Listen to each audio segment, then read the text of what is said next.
देखो अल्लाह की मोहब्बत, कभी कभार हम अपनी गलतियों पर इतना शर्मिंदा होते हैं कि अल्लाह की तरफ पलटने से भी डरते हैं, अल्लाह से माफ़ी मांगने से भी डरने लगते हैं कि वो हमें माफ़ करेगा कि भी नहीं, क्या वो हमारी बात सुनेगा कि भी नहीं। खुद को इस बच्चे की जगह रख कर सोचो जो गुस्से में अपनी माँ पर ऊंची आवाज़ से चिल्लाया और यूं ही चलता चलता ज़मीन पर आकर गिर गया हो।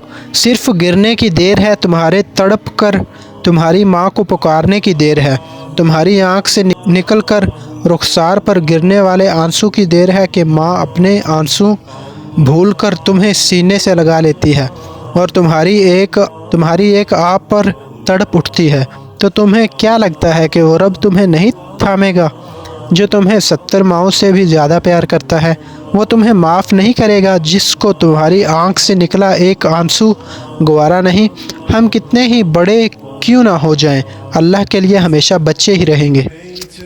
Beauty dazzled am I, knowing everything goes on you, the Lord.